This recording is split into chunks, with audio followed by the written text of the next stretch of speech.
A barbárie do racismo segue matando negros. O relatório final da CPI do Senado sobre assassinato de jovens mostra que todo ano 23.100 jovens negros de 15 a 29 anos de idade são assassinados no Brasil. São 63 por dia, um a cada 23 minutos. Esses dados fazem parte do sistema de informação de mortalidade do Ministério da Saúde. Outros dados mostram que, nos últimos 10 anos, aumentou em 54% o feminicídio de mulheres negras. Atualmente, dos 13 milhões de desempregados no Brasil, entre 65% e 70% são de pessoas negras. A discussão sobre o racismo, muitas vezes, aparece como uma linha tênue, pois muita gente insiste em dizer que no Brasil nós temos uma democracia racial, onde negros e brancos se entendem através de simples tapinhas nas costas. Mas na vida real é fácil perceber que essa convivência só é pacífica e tranquila quando pessoas negras são subjugadas, estão em posições inferiores e não têm a oportunidade de aparecer como destaque em alguma área da atividade humana que tem representatividade. Enquanto a sociedade brasileira insistia em acreditar no mito da democracia racial, o problema continua com a maquiagem branca. Eu não sou negro de alma branca, sou negro, mas minha alma é de qualquer cor. O mito da democracia racial, ele é a ideia de que o Brasil é uma sociedade miscigenada e em que, por conta de todo o histórico do nosso país, não existe nenhum preconceito de raça aqui. Só que ele é um mito porque o Brasil ele foi um dos países em que mais tempo o sistema escravocrata foi vigente. E mesmo pós a abolição, não houve uma política de inserção dos ex-escravizados na sociedade. Até hoje, o negro ele sofre do preconceito, sofre de racismo. E existe uma perseguição muito clara do Estado ligado à raça. Por isso que o mito diz que é um mito de uma democracia racial, porque na realidade não existe, era só uma história. Que na realidade a sociedade brasileira ela é estruturalmente racista e que persegue a população negra ainda até hoje. Olá! Tenho um imenso prazer em estar de volta com o nosso programa Sim para a Literatura e poder contar com a sua companhia. Ainda nesse clima de primavera, coloque flores na sua vida, se acomode na poltrona e curta junto comigo.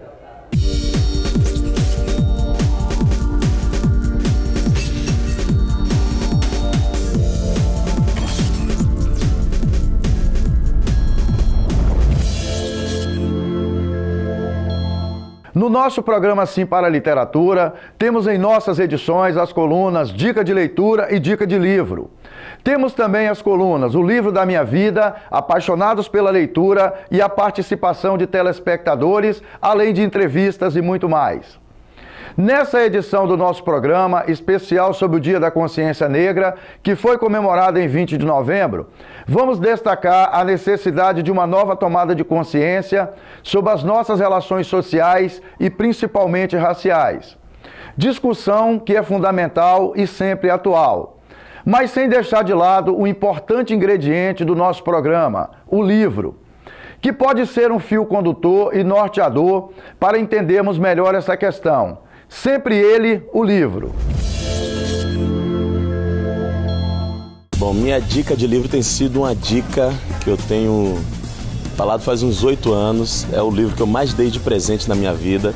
Teve uma vez que eu entrei numa livraria e comprei 4, mesmo sem ter para quem dar, porque eu acho que é um livro fundamental, que todo mundo deveria ler. Um Defeito de Cor, Ana Maria Gonçalves. É um romance, mas que eu acho que explica muito sobre as nossas relações no Brasil, sobre quem nós somos, como é que os negros chegaram nesse país e como as relações são mais complexas do que às vezes tentam fazer com que seja. Esse livro é fundamental, é um livro grosso, mas um livro muito prazeroso. Só para vocês terem ideia, ele tem mais de 940 páginas e eu li esse livro em 1 semana e meia. Passava madrugadas lendo e relendo, porque eu tinha muita curiosidade de saber o que é que ia acontecer. Então esse livro eu vou sempre indicar. Toda vez que alguém disser assim, dica de livro, será Um Defeito de Cor, Ana Maria Gonçalves. É a fala de uma mulher respeitadíssima, mãe, atriz, ativista de várias causas sociais, mas principalmente que discute com propriedade a questão do racismo, ainda muito presente em nosso cotidiano. Thaís Araújo, que é mãe de 2 crianças negras, nos remete à pergunta: em que tipo de país elas serão criadas se prevalecer no Brasil essa cultura do racismo? Para Thaís Araújo, a mudança desse cenário está em vários ambientes da convivência social, mas principalmente em cada um de nós. O que a sociedade civil pode fazer? Bom, nós somos a sociedade civil. E essa tem sido a questão da minha vida. Como eu posso melhorar a vida das pessoas? E aí eu fico pensando que talvez a gente tenha que transformar os nossos pensamentos, as nossas falas em ação. E entender que as ações individuais, elas geram impacto diretamente no coletivo. E o coletivo somos nós. Somos a nossa sociedade. As pequenas ações, elas são valiosas e elas são capazes de mudar o mundo. E onde começa o mundo, se não em nós mesmos? E apesar dos pesares, temos que reforçar a nossa identidade racial, cultural e, claro, o nosso caráter. E caminhamos juntos na fé. Andar com fé eu vou, que a fé não costuma falhar. Andar com fé eu vou, que a fé não costuma falhar. Andar com fé eu vou, que a fé não costuma falhar. Oh, lele, oh, lá, lá. Andar com fé eu vou, que a fé não costuma falhar. Que a fé tá na mulher. Estamos de volta com o nosso programa Sim para a Literatura.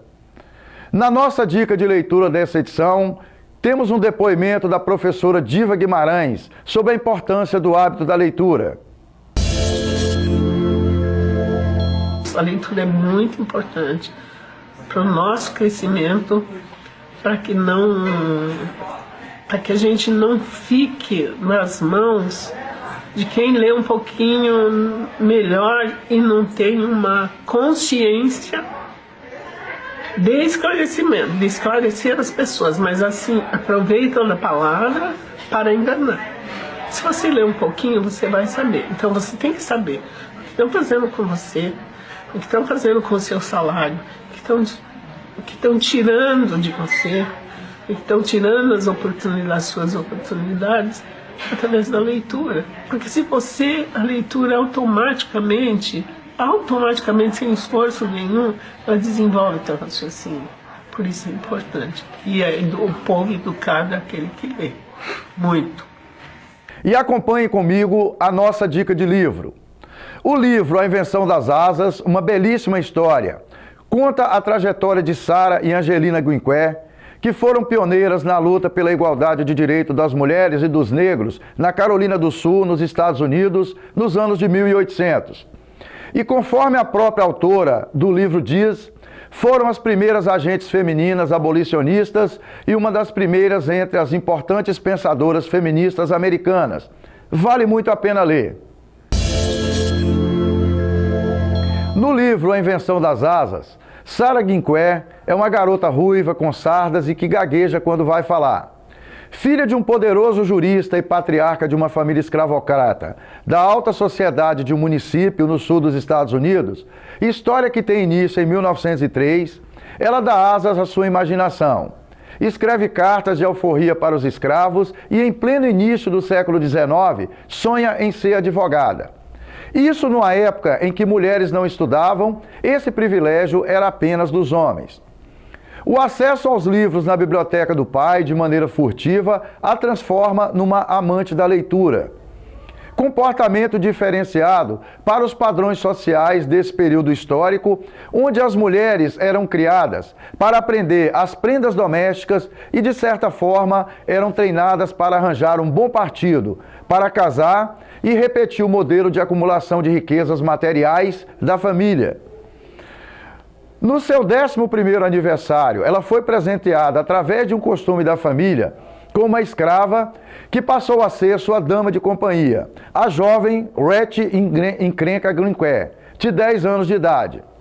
Mas Sarah discorda plenamente do presente recebido e, em algumas situações, tenta libertar e alforriar Rhett, considerando que, no seu entendimento, ela era uma propriedade sua. E já que a ganhou de presente, Sarah não concorda com essa prática e, desde cedo, luta para libertar a sua escrava.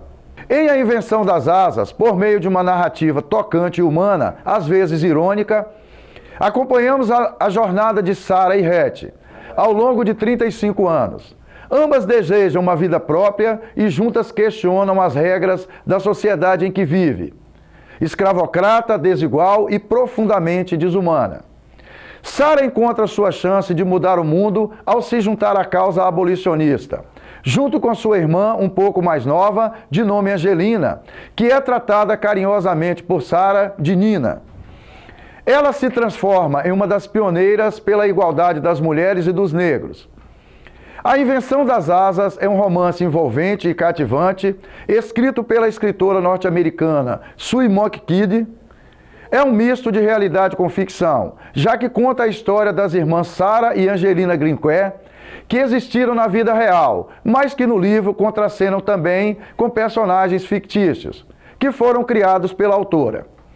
Sarah e Angelina foram pioneiras na luta pela igualdade de direito das mulheres e dos negros na Carolina do Sul, nos Estados Unidos, nos idos anos de 1800.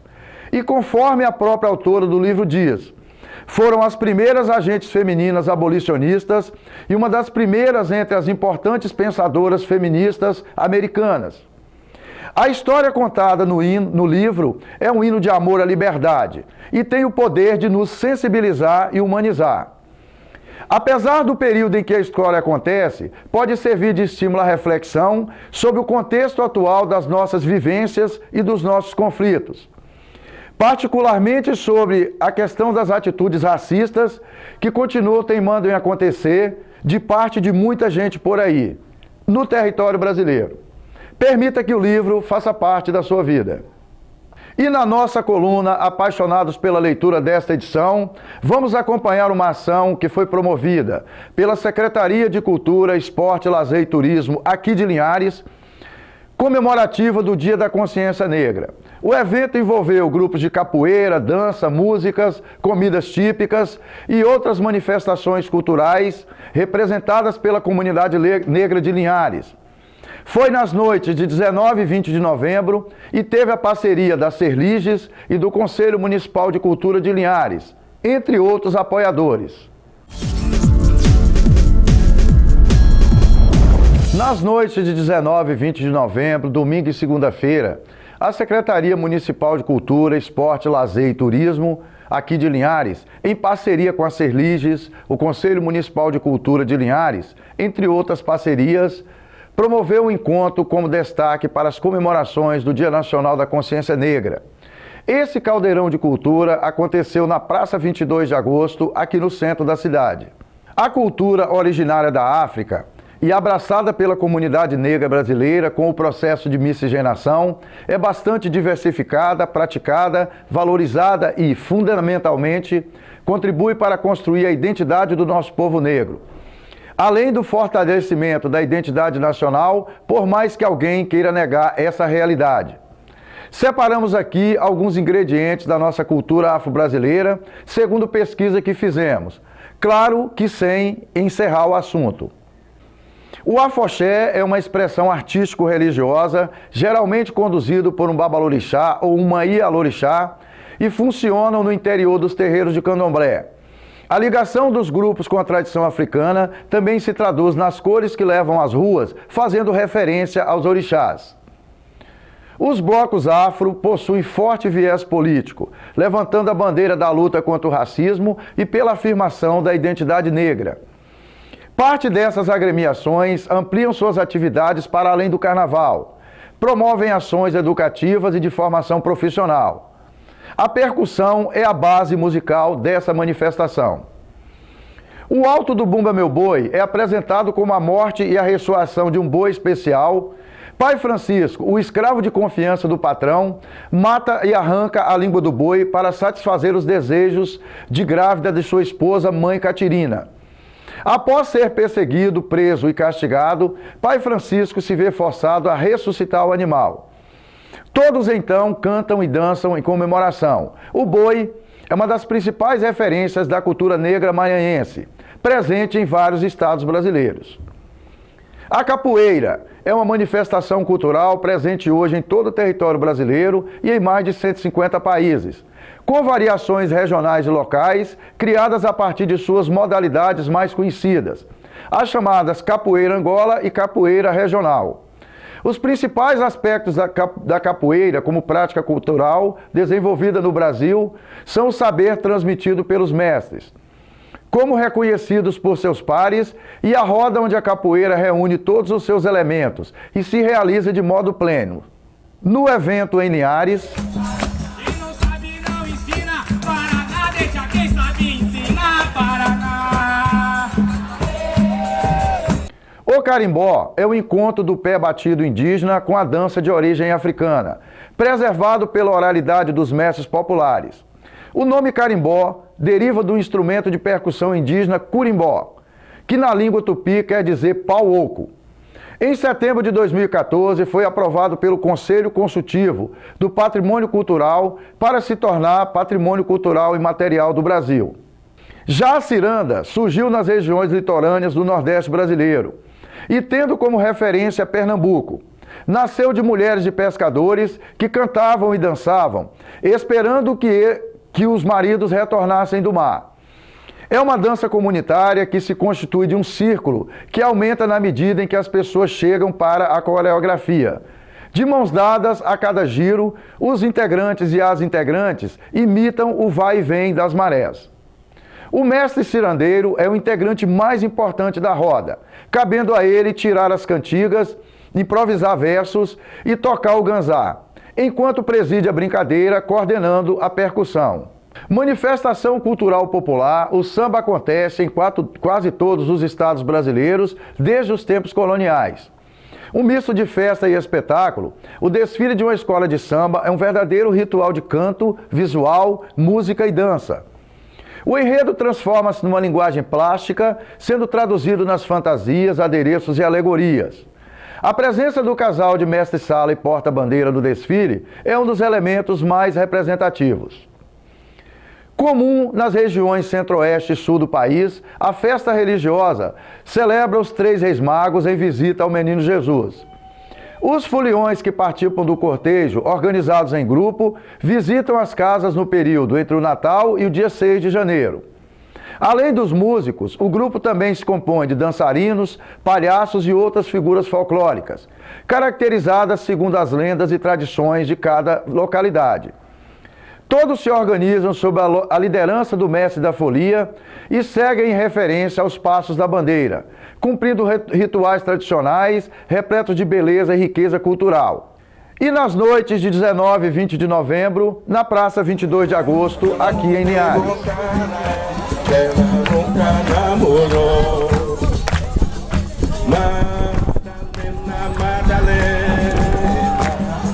Em Linhares, na Praça 22 de Agosto, o encontro foi eivado de confraternização, com capoeira, dança, música, hip-hop, comidas típicas e muita manifestação cultural, com a presença de vários grupos linharenses que representam a comunidade negra do município.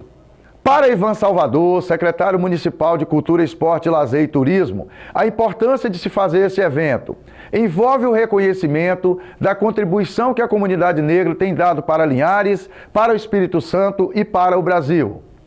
Eu acho muito importante, estamos felizes pela primeira vez, fazendo aqui, comemorando o Dia da Consciência Negra, uma forma de nós estarmos agradecendo a tudo que os afrodescendentes trouxeram de bom para o nosso país, e continuam exercendo isso dentro do nosso país.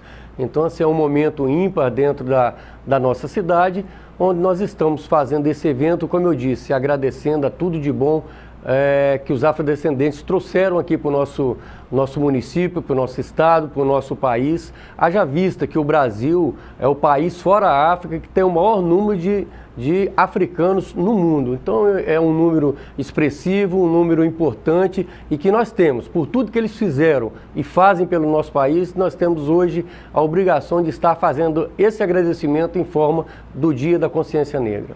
Já o Wilson Custódio, vice-presidente do Conselho Municipal de Cultura de Linhares, destaca a importância do evento e a perspectiva desse evento na agenda cultural do município para os próximos anos. Falar sobre consciência negra é uma homenagem que foi feita a Zumbi dos Palmares nos 300 anos da morte dele, em 1695, me remete à infância, quando não havia essa discriminação, quando todo mundo brincava, não tinha cor, não tinha nada impedia a criançada de brincar. Hoje eu faço parte do Conselho Municipal de Cultura e esse conselho teve aí meio que num ostracismo durante muitos anos e a gente espera, a partir de 2018, implementar ainda mais ações que venham a desenvolver o município, não só culturalmente, mas principalmente trazendo integração entre todas as áreas, do artesanato, de todas as áreas, na verdade. E o Dia Nacional da Consciência Negra será, com certeza, mais uma vez lembrado e mais uma vez comemorado entre todos nós. E representando a comunidade negra, dos grupos que estiveram presentes ao evento comemorativo, Drena Machado, que é membro do coletivo Gingando Entre Amigos, destaca a importância da participação como forma de fortalecer a presença do povo negro, apesar de saber das dificuldades e das desigualdades que ainda estão evidentes na realidade brasileira. A importância de participar desse movimento é porque a gente que é do povo negro, a gente que tem uma identidade, né, que nasceu afrodescendente, foi importante a gente participar desse movimento para mostrar a nossa cultura, para celebrar o dia da nossa luta diária, porque o Dia da Consciência Negra não é só um dia, é um dia que representa a resistência do nosso povo nesse país, né? O povo que construiu esse país e que não tem nenhuma representatividade hoje, apesar de ser a maioria da população. A gente tem menos emprego, menos oportunidade, menos estudo e sofre muito preconceito até hoje. Então é importante participar desse tipo de movimento para mostrar a nossa força, mostrar principalmente a nossa resistência e lutar a cada dia para que a gente seja reconhecido tal como deveria, né? Por isso é muito importante a gente participar desse tipo de movimento. Vamos para um breve intervalo comercial e já voltamos com a terceira parte do nosso programa Sim para a Literatura. Eu aguardo vocês.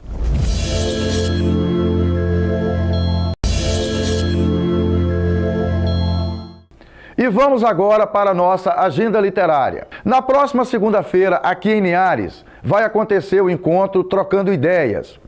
Um bate-papo sobre a igualdade racial que será intermediado por Valquíria Santos, que é gerente de políticas para a igualdade racial da Secretaria de Estado de Direitos Humanos aqui do Espírito Santo. O encontro será na sede da Associação de Moradores do Bairro Interlagos. É nesta segunda, 27 de novembro, a partir das 18 horas.